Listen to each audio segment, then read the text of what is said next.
A palestra é Família, Infância e Juventude. O nosso querido palestrante é Adeilson Salles, que ele vai abordar temas também do livro dele, tá?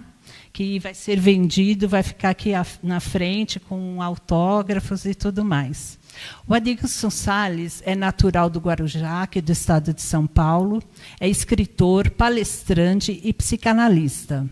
Até o momento, ele tem 96 livros publicados para crianças, jovens e adultos, e alguns dos seus livros infantis foram traduzidos para a língua inglesa. O êxito de seu trabalho se reflete na participação das grandes bienais e feiras do livro do Brasil. É requisitado para palestras no Brasil e exterior, falando em escolas, universidades e centros espíritas.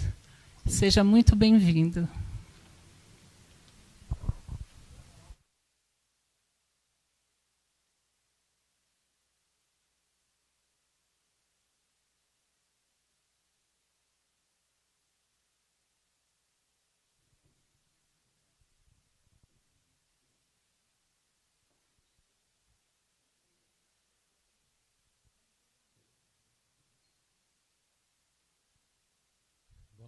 Boa noite.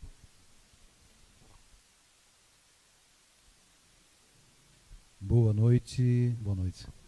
Boa noite a todos e todas. É uma alegria a gente poder privar desse instante tão especial aqui nessa escola de almas, não é? Completando 73 anos de serviço e de trabalho no bem. Depois de passarmos por tudo o que a pandemia nos trouxe, em que certamente o planeta Terra passou por um momento em que as pessoas foram convidadas a despertar do sono letárgico em que muitos se encontravam, mais do que nunca a doutrina espírita e a Sociedade de Estudos Espíritas 3 de outubro tem o seu papel reafirmado como escola de almas. O Espiritismo não é uma doutrina salvacionista, não veio ao mundo para salvar ninguém. E esta casa tem como função precípua, sem dúvida alguma, o esclarecimento, o estudo e o consolo. Diante disso, a gente hoje festeja a fundação dessa casa há 73 anos atrás e também comemora, evidentemente, o aniversário de Allan Kardec, o professor Hippolyte Léon Denisard Rivaio, que tinha na educação também a sua missão de vida.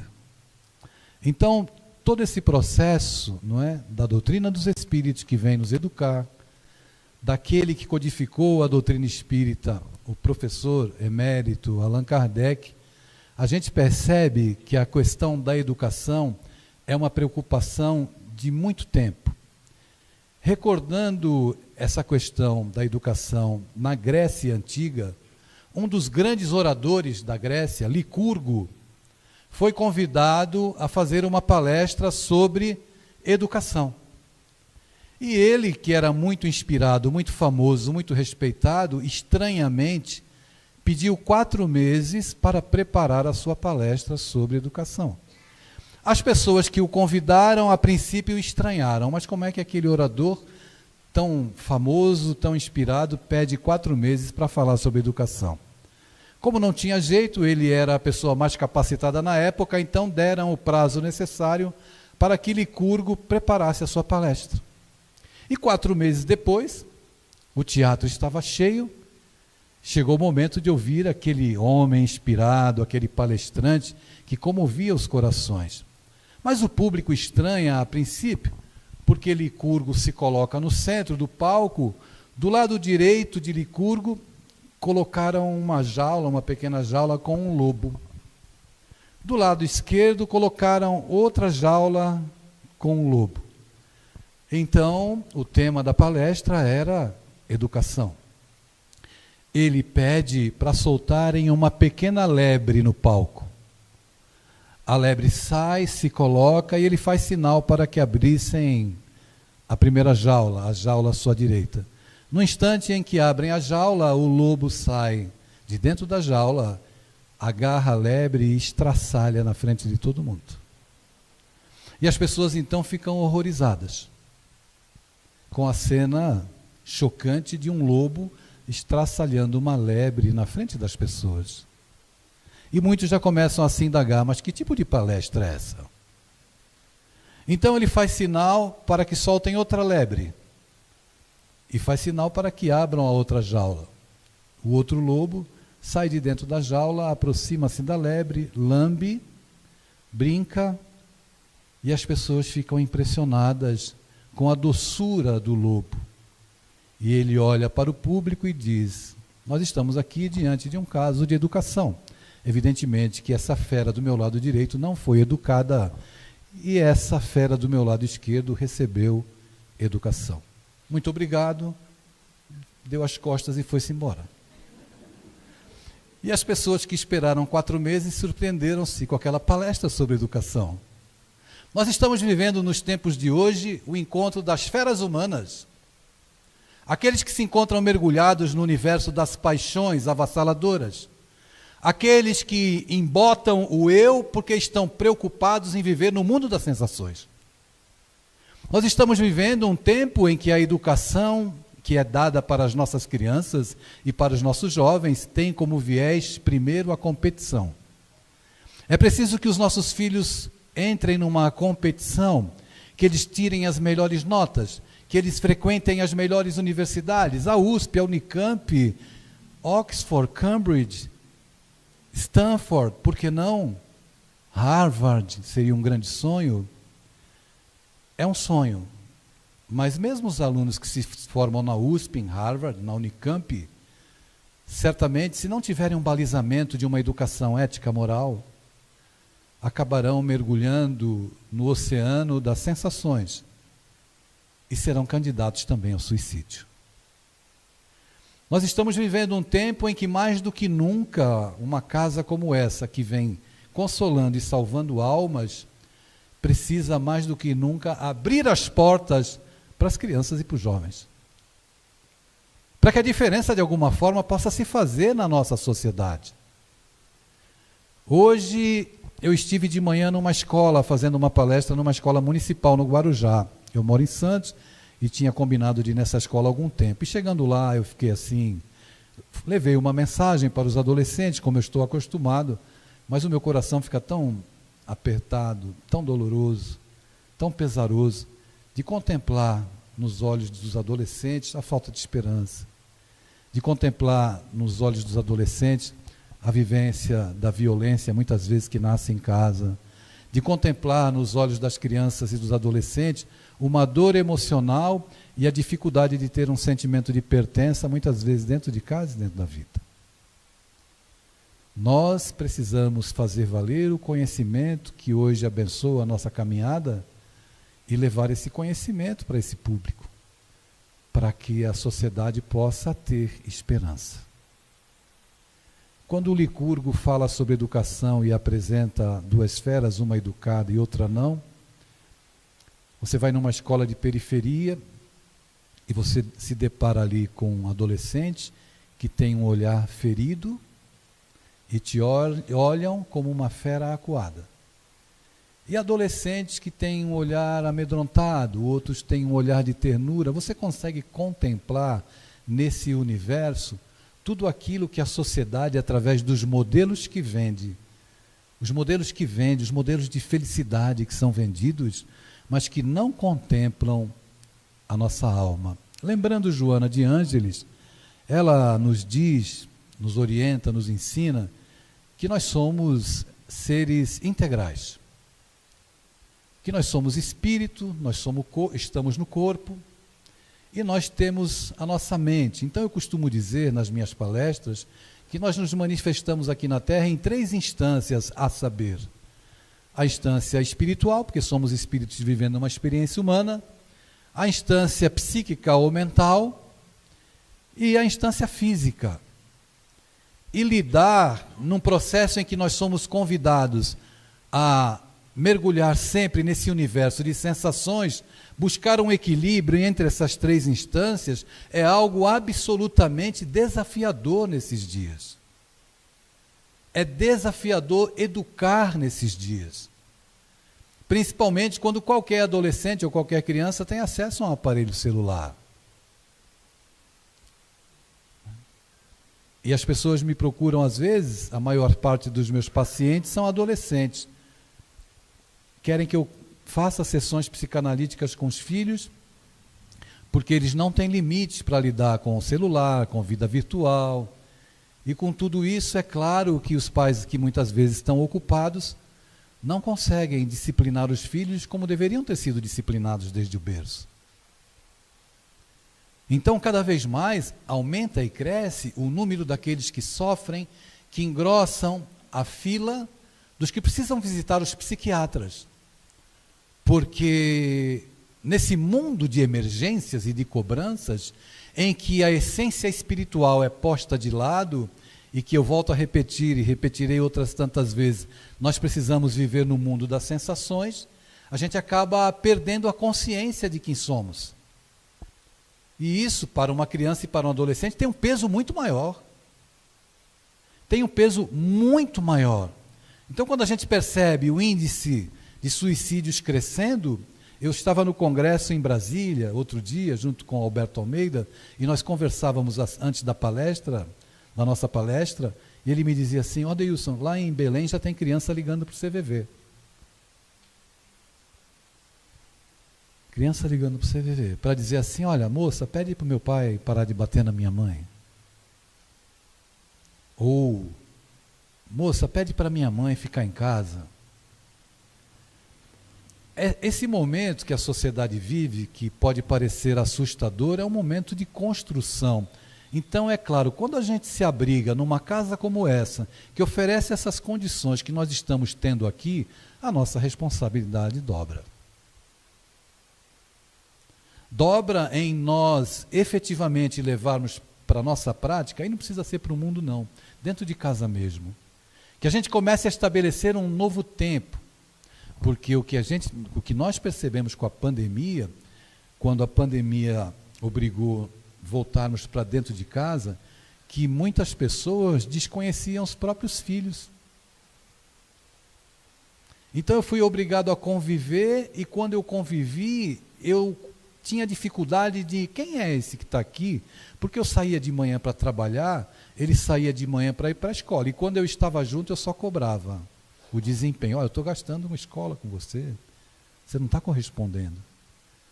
Então eu não tive tempo de estabelecer um contato, uma intimidade, algo que pudesse fazer a diferença na vida dele, que é meu filho ou minha filha, e na minha vida. E a sociedade grita e pede socorro, porque nós vivemos um tempo tão estranho, que eu costumo classificar, e dei esse nome, nós vivemos um tempo dos órfãos emocionais. Quem são os órfãos emocionais? Os órfãos emocionais são aquelas crianças e aqueles adolescentes que têm os pais dentro de casa, mas não têm os pais dentro da vida. E é claro que se eu não compreendo, né, e não tenho um olhar para o meu filho e não entendo que eu não estou educando um corpo, porque nós não estamos educando corpos. Nós estamos educando espíritos imortais. Pela lente da reencarnação, a educação não é uma via de mão única, onde eu só falo e cobro. Pela lente da reencarnação, eu posso estar lidando com um filho obtuso, sendo eu inteligente, ou ele sendo inteligente e sendo eu obtuso, de capacidade limitada. Então, quem são nossos filhos? Quem são? Quem são esses seres que, entrando especialmente na adolescência, pergunta 385 do Livro dos Espíritos, Allan Kardec indaga aos imortais: o que acontece com o espírito, em especial quando ele chega na adolescência? É o espírito que se modifica? Os benfeitores respondem: é o espírito que se assume como ele é. Mas para ele se assumir como ele é, ele passou por um período da infância. E para passar por um período da infância, pergunta 383 do Livro dos Espíritos. Por que que o espírito tem que passar pela infância? Por quê? Pergunta Allan Kardec. Respondem os imortais, o espírito tem que passar pela infância, porque é nesse período que ele está suscetível, está com o coraçãozinho pronto para a gente lançar sementes novas, para a formação do caráter do homem novo. Mas se dentro da minha prática educativa, eu só sei falar com os meus filhos, eu falo. Tem que fazer isso, tem que fazer aquilo, eu cobro, eu defino meu filho por uma nota que ele tira. Tirou uma nota baixa, é burro. E sem que eu me dê conta, eu estou promovendo bullying em casa. Eu, que sou o pai, ou eu, que sou o educador, estou tendo uma prática castradora, opressora, que vai gerar traumas. Que vai gerar insegurança, baixa autoestima, automutilação, conflitos. E aí, quando eles vivenciam as angústias e as dores próprias desse mundo que nós vivemos também na nossa adolescência, é evidente que eles não vão nos procurar. Porque eles precisam ter segurança para nos procurar ou se sentirem minimamente acolhidos. Então, nesse tempo em que tudo vem acontecendo no planeta, essa mudança por causa da pandemia, o Espiritismo traz, não é, dentro da perspectiva do espírito imortal que precisa ser educado, um tempo em que não nos basta mais ficar falando com os mortos nas reuniões mediúnicas. Não basta mais, não resolve mais. Nós precisamos começar a falar com os vivos que nos acompanham e que estão dentro da nossa casa. Eu sou tão gentil com os espíritos na reunião de desobsessão. Seja bem-vindo, meu irmão. E fico ali com muita ternura, mas eu não tenho paciência com meu filho em casa. Eu não digo para o meu filho, seja bem-vindo, reiteradas vezes. Aí eu fico no processo da fala. E é importante a gente frisar que com filho a gente não deve falar. Não fala com filho.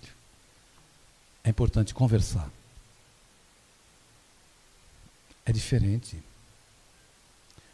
Eu sei que a minha fala está sendo bem forte agora, porque eu quero falar também para você que não pôde ser emocionalmente, viver na sua infância e ter a sua emoção respeitada. Assim como eu também não tive. Por questões culturais, a humanidade, nós estamos passando por um processo de transformação.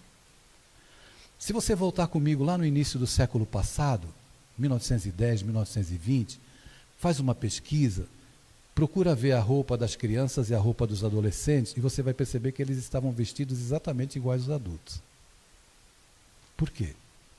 Que eles se vestiam iguais aos adultos? Porque se acreditava que a criança era um mini adulto. Se acreditava também que o adolescente era um mini adulto. Então, a criança tem uma idade psicológica específica. Só depois, com o avanço da psicologia, a psicanálise veio contribuir, percebeu-se que a criança tem sofrimentos específicos dela. Eu tive sofrimentos específicos, todos nós aqui tivemos, só que nós não fomos respeitados. Nós não pudemos chorar, gente. Porque nós éramos mini adultos. Criança chorando é frescura. Adolescente chorando é frescura.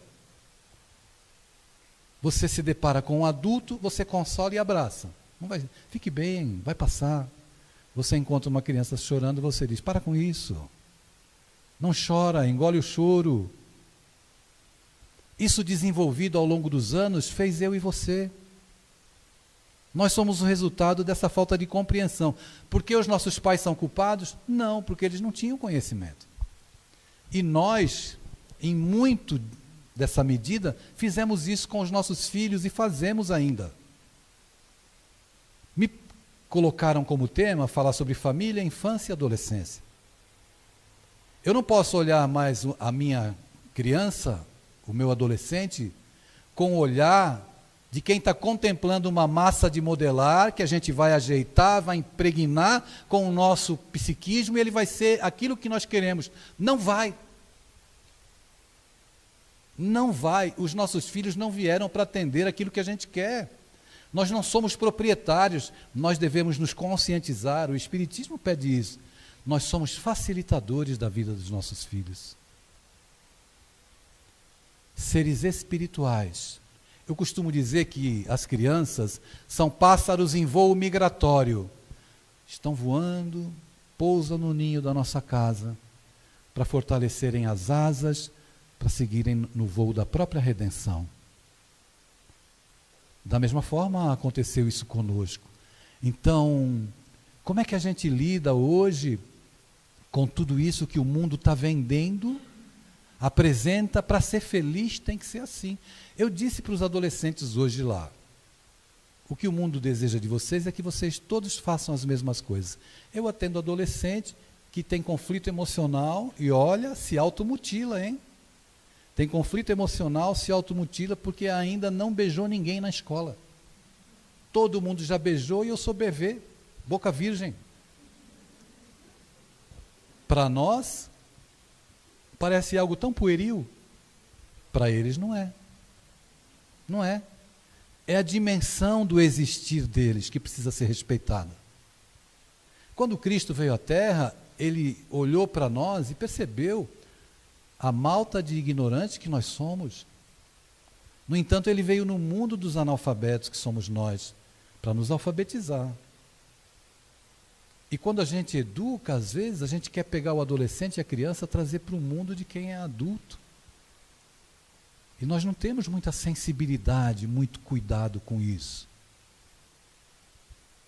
É chegado o momento de nós começarmos a quebrar alguns paradigmas. O primeiro a ser quebrado na nossa singela concepção é parar de acreditar que educar é fazer com que o seu filho tenha um diploma na melhor universidade. É dar plano de saúde, comida, boa roupa, roupas de marca. Isso é prover, isso a gente faz com os nossos pets. A gente vai provendo o melhor veterinário, a melhor ração. Isso a gente faz. Educação é outro processo. É o processo em que, a priori, a nossa presença deve estar dentro da vida dos nossos filhos. Para que eles não se sintam órfãos emocionais. E que amanhã eles não surjam na sala da nossa casa como um ser estranho que nós nunca vimos antes, que nós não conhecemos. Daí, a gente tem que desconstruir essas coisas. Mas aonde? Dentro de nós mesmos. Dentro de nós. Isso é muito significativo. Porque a gente passa o tempo todo exigindo e cobrando. E muitas vezes eles vão atender aquilo que a gente exige, mas não vão se mostrar como eles são. Então eu atendo a constituição da minha casa, que o meu pai instituiu. Porque é meu pai, eu tenho que respeitar. Eu atendo, mas o meu pai não sabe quem eu sou e não vai saber.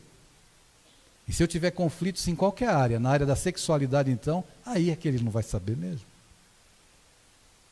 E muitos deixam a vida, infelizmente. Nós estamos nesse mês, não, acabou setembro ontem, né? Hoje é dia 3 já, né? Aniversário aqui. Terminamos de sair ainda das impressões do Setembro Amarelo, que é um mês que se volta muito para essa fala, e é incrível o número de espíritos, não é, que vem cumprir uma missão, cumprir um papel aqui, e acaba saindo pela porta falsa do suicídio, porque não puderam existir emocionalmente dentro das suas relações. Existir emocionalmente, ter um sentimento de pertença dentro de casa, que é a nossa primeira referência, né? A nossa família, aqueles que dão a retaguarda, que são a nossa estrutura psicológica, para que a gente possa viver uma vida mais saudável, emocionalmente, espiritualmente, a fim de trilharmos os nossos caminhos, de buscarmos o nosso crescimento como espíritos e a nossa redenção. Tem uma história muito forte, eu até contei na escola, eu venho contando essa história e vou contar ainda durante muito tempo, porque ela é muito forte, muito forte. E a intenção em contar essa história é em propor uma reflexão para nós. Eu fui fazer palestra numa escola em Brasília, para adolescentes.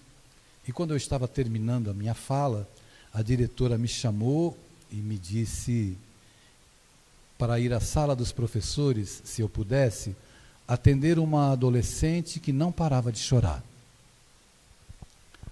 Então, eu, claro, me prontifiquei e me dirigi à sala dos professores. E quando eu cheguei lá, eu encontrei uma menina que chorava assim, convulsivamente como criança, soluçando mesmo, sabe?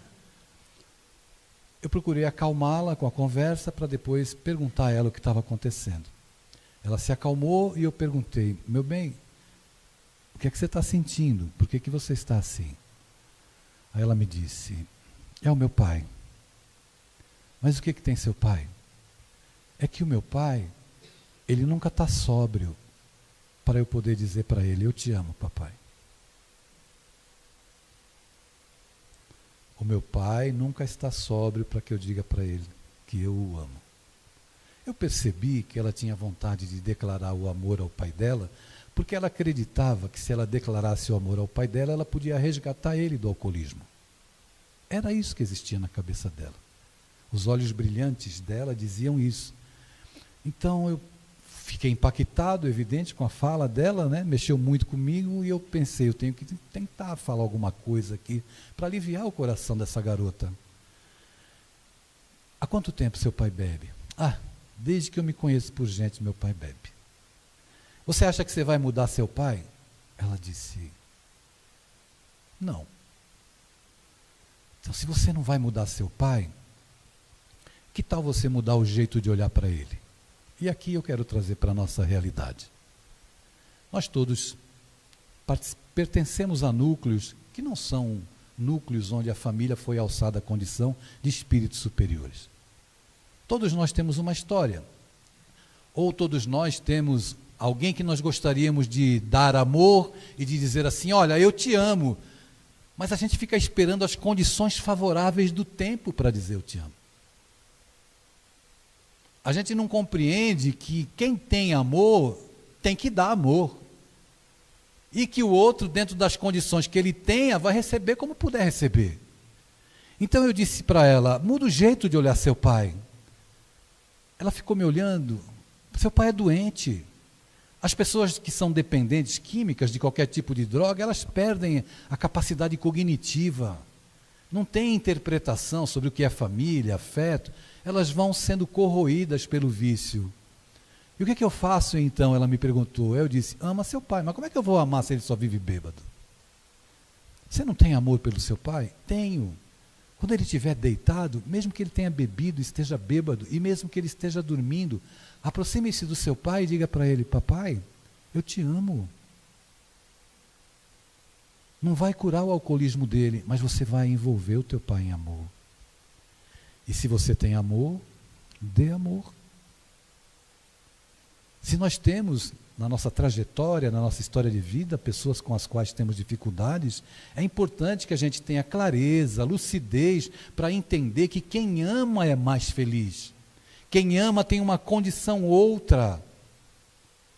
E é claro, você vai olhar para a tua vida, para os teus filhos. Se você tem mais de um filho, você sabe muito bem que existe uma diferença ali no comportamento deles. Eu costumo dizer que tem filho que você coloca no alto da montanha, empurra, nem assim o condenado rola. E tem filho que você coloca no alto da montanha, quando você vira para olhar, ele já bateu asas e foi embora. É a verdade da reencarnação, cada um tem uma necessidade diferente. Por isso, é urgente que nós possamos desconstruir a ideia de que nós somos os donos da verdade e que temos que cumprir aquele papel, aquele arquétipo que a sociedade vende como modelo, de que o pai é perfeito. Não, nós somos aprendizes também. E às vezes o pai se coloca dentro de uma trincheira e fica na trincheira, e o filho se coloca na outra. Isso tudo causa adoecimento emocional e, consequentemente, adoecimento espiritual. Não dá para você colocar uma linha limítrofe aonde está o problema espiritual e o problema emocional. Eles se confundem, eles se misturam. O que a gente não pode é dizer que tudo é espírito, e o que a gente não pode é dizer que tudo é problema emocional. Somos espíritos encarnados, vivendo uma experiência humana. Portanto, temos problemas enquanto espíritos e emocionalmente, por causa desse contexto em que os nossos pais nos passaram virtudes, mas também nos passaram traumas. Nós passamos virtudes para os nossos filhos, mas também passamos traumas. Os nossos avós passaram virtudes para os nossos pais, mas também passaram traumas.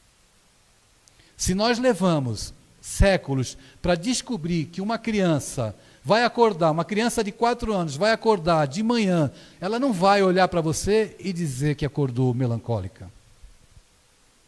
Porque ela não sabe o que é melancolia, mas não significa que ela não sinta. A criança vai acordar assustada, com raiva, irritadiça, e você vai achar que é manha. No entanto, aquilo pode ser um pedido de socorro. E aquela irritação e aquela manha pode ter nascido porque os pais brigaram na noite anterior na frente da criança. Ela se sentiu insegura. Porque o que a gente faz, minha gente, vai impregnando, olha, na psicosfera da nossa casa. E as crianças absorvem e os adolescentes absorvem. Todos aqui são espíritas, creio eu. E é importante sabermos. Nós falávamos aqui, a mensagem lida foi do Chico, mensagem de Emmanuel.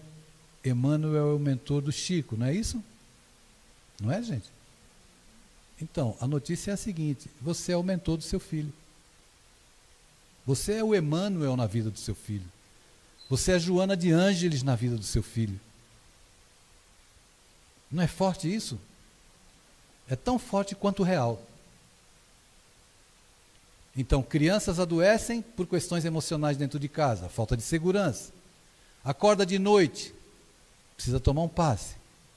Talvez o medo seja nascido da insegurança que a união do casal esteja revelando no cotidiano. Na agressividade, na hostilidade mútua, na irritabilidade. Pode gerar questões espirituais? Pode. Se a família se desarvora, as entidades encontram psiquismos ornados para envolverem, influenciarem e deflagrarem processos obsessivos e de adoecimento. Veja que as coisas elas se confundem. Não é?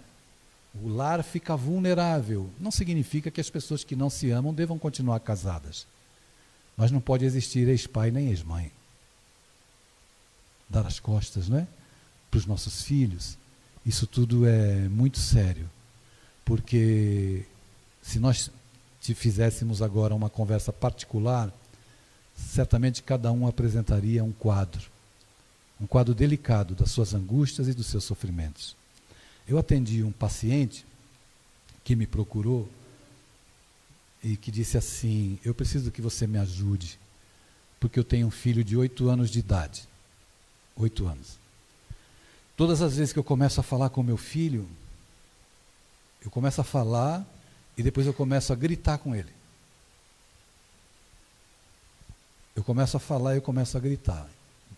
E eu percebo que quando eu me aproximo do meu filho agora, ele parece que encolhe. Ele fica de um jeito que parece que ele quer se defender de mim. Eu reconheço que eu estou errado porque eu ando gritando com o meu filho. O que eu faço? Então eu perguntei para ele assim: quanto do grito que você dá com o seu filho?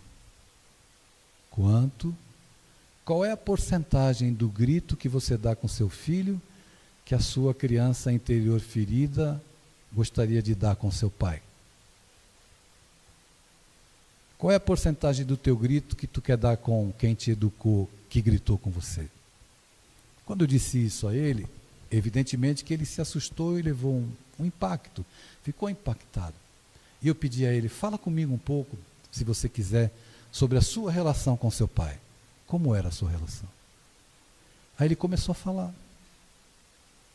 E começou a falar e começou a contar dos gritos que ele levava. E que ele assimilou. E que ele recalcou lá num cantinho do inconsciente. E que quando ele vê a criança, que o filho se manifesta e que às vezes diz o que ele não quer ouvir, ele se vê no lugar do filho, isso inconscientemente, e aí acaba tendo o mesmo comportamento que o feriu e que o entristeceu.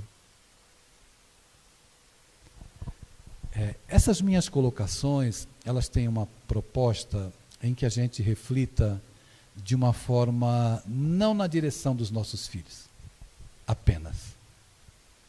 Mas também que a gente faça assim, vamos olhar para os nossos pais. A reencarnação, a lente do espiritismo, ela é abençoada. Por quê? Se o meu pai teve traumas e passou para mim, e eu passei para o meu filho, eu posso agora, de posse dessa água que sacia a sede, aquela água que o Cristo ofereceu à mulher samaritana e dizia, se tu bebedes desta água, jamais terás sede. Se bebedes desta água, tornar-te-ás uma fonte. Acontece que o mundo vende para nós e a gente bebe incansavelmente a água salgada da ilusão. Água salgada você bebe e fica com sede. Não sacia. Nós estamos aqui hoje, essa casa é uma fonte de água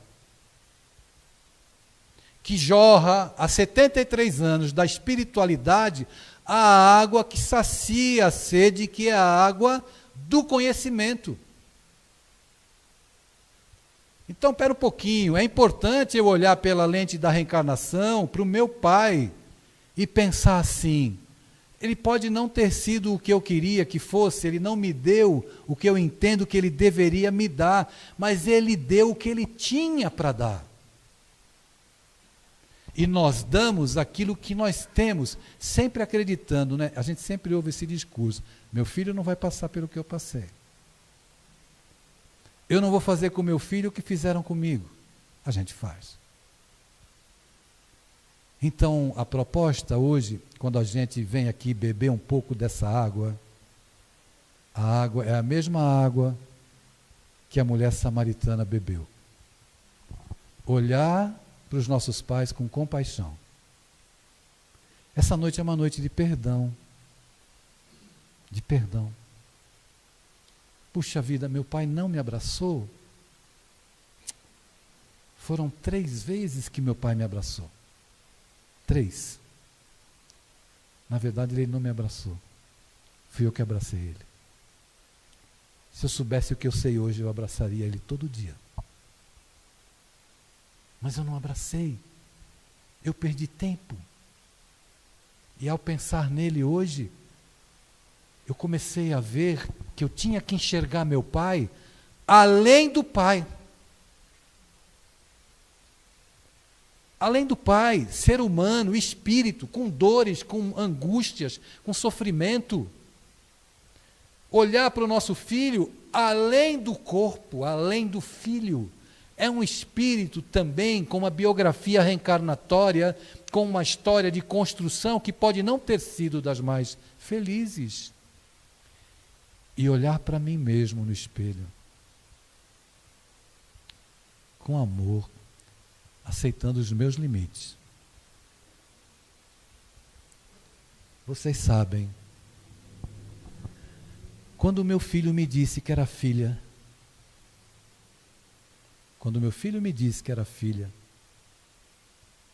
eu disse para ele, o que vai mudar no nosso amor? Eu te amo. Onde você não for bem-vindo, eu não serei bem-vindo. Onde você não for aceito, eu não serei aceito. Mas, por favor, me perdoa.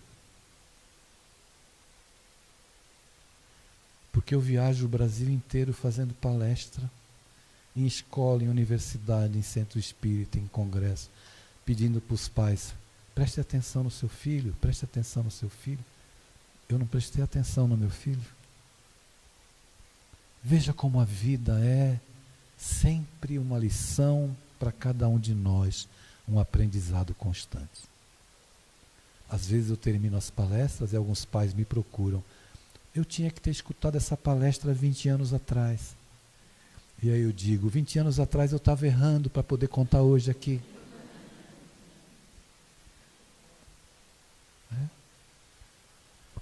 Então, a educação, a bandeira do Espiritismo, a gente sabe, dos benfeitores, é fora da caridade não há salvação.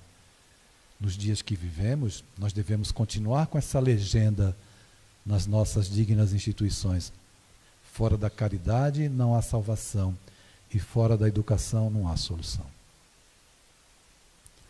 Educar o ser integral, não é educar para a USP, também, mas primeiramente educar para a vida, como pede Leon Denis no livro Depois da Morte, no capítulo 54, que tem o título de A Educação, e ele lá, você pode ler, esse texto foi lançado esse livro, Depois da Morte, 1899.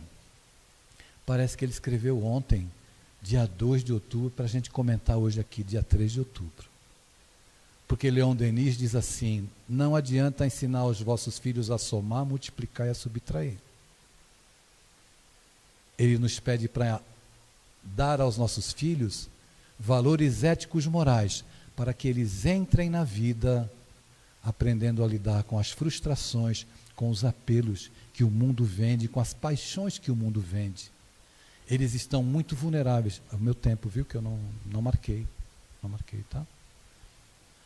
Eles estão muito vulneráveis. Eles estão de posse de celular. Estava saindo do teatro em Teresina, no Piauí, a mãe me procurou. Peguei meu filho assistindo um filme pornográfico. Meu filho tem 9 anos. A senhora deu o telefone para ele? Dei. A senhora achou que ele ia ligar para quem? Né? A gente precisa dimensionar melhor a realidade que vivemos hoje, para que a nossa educação seja mais assertiva, para que a gente possa ir na alma. A criança sente angústias e tem dores específicas, e devem ser respeitadas. Pode ter manha, pode ter birra, mas quando a criança começa com birra, vou resolver a birra na cintada e na chinelada. Pode ser uma angústia emocional, um sofrimento, a gente tem que respeitar. Não é compactuar e se permitir ser manipulado, mas a gente tem que cuidar. Quando o adolescente diz que está triste, não diga para ele que é frescura. Ouça os silêncios que seu filho faz, ouça a irritação dele, preste atenção quando ele quer se isolar, tem alguma coisa acontecendo. Todo suicídio é precedido de pequenas mortes emocionais. Todo suicídio é precedido de pequenas mortes, que culmina na atitude final. Rejeição, falta de atenção, falta de cuidado, ausência, falta de sentimento de pertença. Pertença emocional. Dentro da minha casa, eu posso me manifestar, porque vão me entender, porque vão deixar que eu exista, porque vão me ouvir. Eu posso não gostar do que eu estou ouvindo, mas ele precisa falar para que eu conheça. Eu preciso sondar o coração dessa criatura, porque eu sou o mentor da vida do meu filho, ou o facilitador da vida do meu filho. É um tempo novo. Antes da pandemia, eu ia nas escolas e já dizia nas escolas, precisa criar uma escutatória para adolescentes nas escolas. Precisa de um atendimento fraterno para adolescentes no centro espírita. Um atendimento fraterno que não pode ser igual ao do adulto. Tem que ser gente, não precisa ser psicólogo nem psicanalista, mas saber ouvir. Saber ouvir, sem querer consertar o outro, sem querer resolver. A gente ouve, acolhe e ganha confiança. Depois a gente dá uns pitacos. Mas primeiro a gente tem que acolher. É urgente. Isso tudo é urgente. Creio eu que essa oportunidade que me foi concedida, que eu agradeço muito, de estar aqui, não é? Qualquer reclamação aqui com a Edeusa, foi ela que me chamou e me convenceu a vir, né? E eu não gosto de falar, eu vim. Foi a Edeusa que nos trouxe. essa oportunidade, nessa data, que é muito significativa. Dia 3 de outubro, dia do nascimento de Allan Kardec, não é? Dia da fundação dessa casa. A proposta de Kardec e dos espíritos, ela é toda educação. Toda. É só educação. Não tem salvação. A gente se vale dos recursos que o espiritismo oferece. Passe, as terapêuticas espíritas, água fluidificada. Mas é chegado o tempo em que a gente precisa focar essa mensagem. Eu sempre me peço licença aos senhores e às senhoras, eu sempre me preocupei, quando eu comecei a escrever, em levar o espiritismo de uma linguagem adequada para as crianças e para os adolescentes. Eu lancei Paulo Estevão para jovens leitores em 2013, pela Federação Espírita Brasileira e pela Federação Espírita do Rio Grande do Sul. Tem o prefácio do nosso companheiro Haroldo Dutra. Eu lancei o Nosso Lar para Crianças, pela FEB. Lancei o Nosso Lar para Adolescentes em versos, com as ilustrações em mangá, André Luiz em mangá, o Clarencio em mangá. Ficou muito interessante. Eu lancei o Leon Denis, que eu não trouxe aqui, Fala aos Jovens. Peguei frases de amor de Leon Denis em várias das suas obras e dissertei para os adolescentes de hoje, com o prefácio do meu amigo André Trigueiro.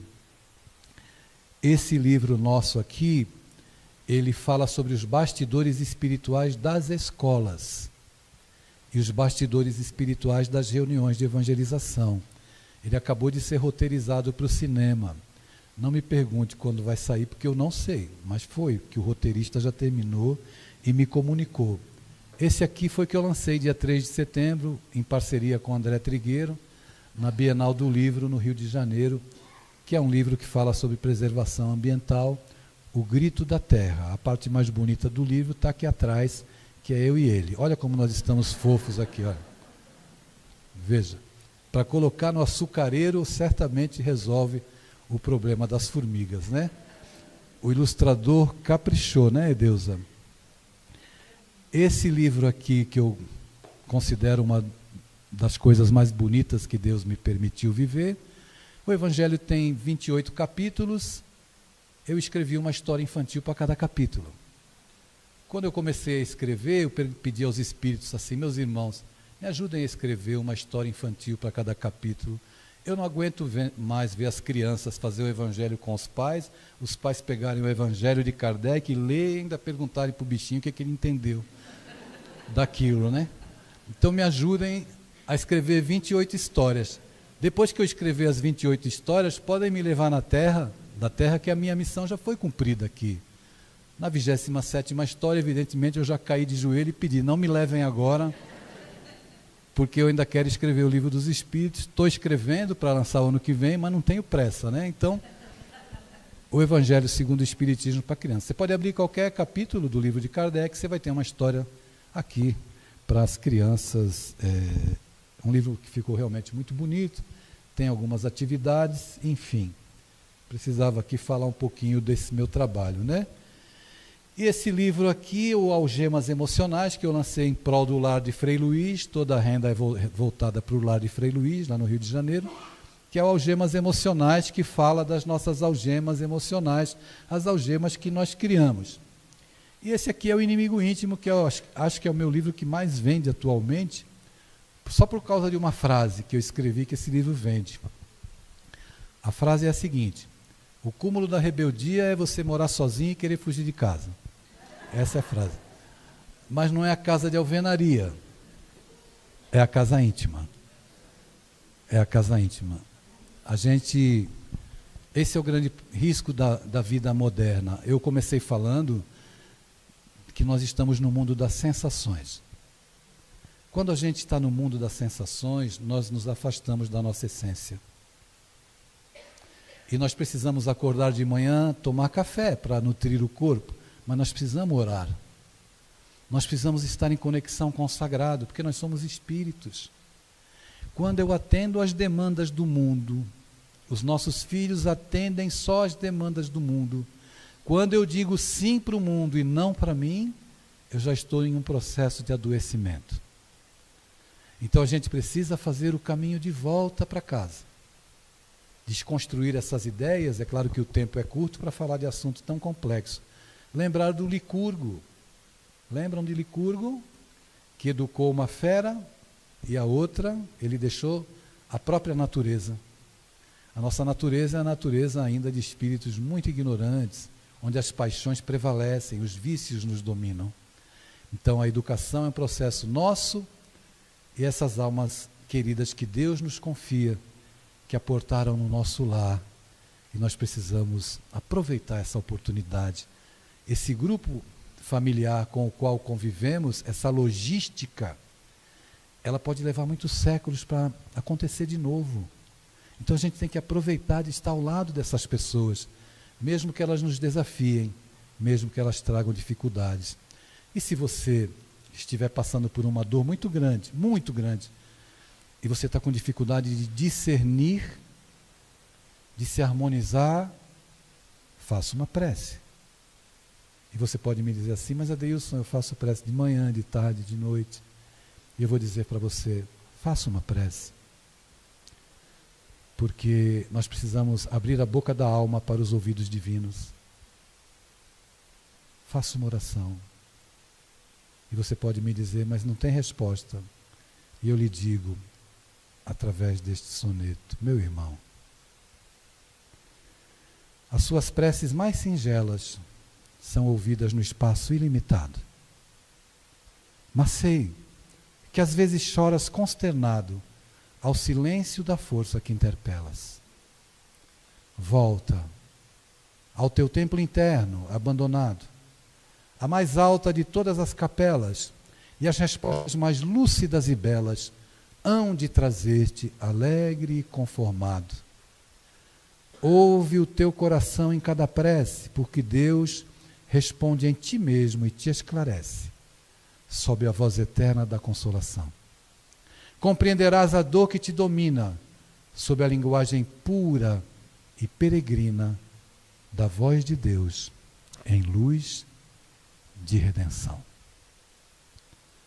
Volta para o teu templo interno. Deus vai falar contigo lá, na tua alma. O reino dos céus está dentro de vós. A capela em que Deus te procura é dentro da tua alma. Nós andamos pelo mundo buscando Deus nos templos de pedra, e Deus está no mundo procurando corações de boa vontade para fazer morada. Não para nos tornar santos, para nos tornar criaturas humanizadas. O mundo precisa de seres humanos humanizados, não de santos. O mundo precisa de pessoas gentis. O frentista espera o nosso cumprimento, um sorriso, e que nós perguntemos o nome dele no posto, para ele ficar feliz, para ele ter um sentimento de pertença, e não passar o dia ouvindo assim, completa, põe 100, põe 150. Qual o seu nome? Eu perguntei ao frentista. Meu nome? Eu falei, meu nome é Adeilson, e o seu? Ele sorriu. Quer que eu lave o vidro dianteiro, o traseiro, calibre os pneus, quer que eu veja a água? Não, só o seu nome mesmo. Ele disse o nome. Puxa vida, muito obrigado por você abastecer meu carro. Ele abasteceu, eu paguei, apertei a mão dele, ele ficou feliz e eu também fiquei. Porque eu dei a ele um sentimento de pertença. Ele me deu a oportunidade de ser gentil, de ser útil. E eu agradeço, na pessoa da presidente, a oportunidade que me foi concedida de ser útil. Muita paz, muito obrigado.